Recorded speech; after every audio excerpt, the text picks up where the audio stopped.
আসসালামু আলাইকুম এভরিওয়ান, কেমন আছেন সবাই? আশা করি সবাই ভালো আছেন। আমি Sumaiya from Sumaiya's cake world.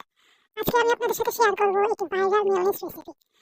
চলুন দেখে নেওয়া যাক এই মিওনিজের রেসিপিটি বা অসাধারণ সুস্বাদু রেসিপিটা শেয়ার করি। তাহলে চলুন শুরু করা যাক। প্রথমে আমি একটি ব্লেন্ডার জারে দুটি সেদ্ধ ডিম নিয়ে নিব। মনে রাখবেন ডিমটি অবশ্যই সিদ্ধ ডিম হতে হবে, কারণ কাঁচা ডিম দিলে মিওনিজের মধ্যে ডিমের কাঁচা গন্ধ থাকতে পারে।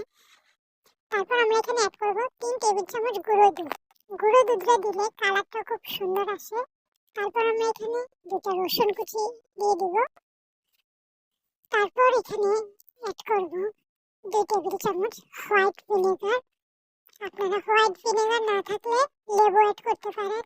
স্বাদ মতো চিনি। চিনি এখানে আমি 2 টেবিল চামচ দিয়েছি, আপনারা আপনাদের স্বাদ মতো দিয়ে দিতে পারেন। তারপর এখানে 2 টেবিল চামচ কালো গোলমরিচের গুঁড়ো দিয়ে দিব।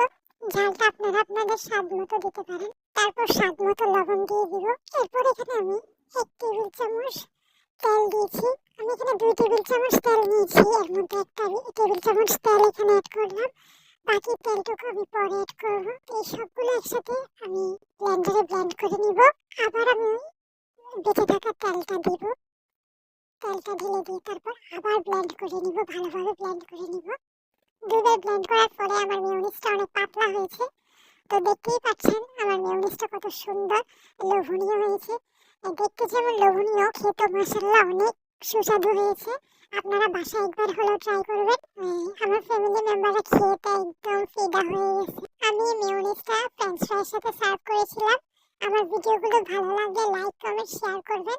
আমার ভুল ত্রুটিগুলো ক্ষমাসুলভ দৃষ্টিতে দেখবেন। ধন্যবাদ সবাইকে। আসসালামু আলাইকুম।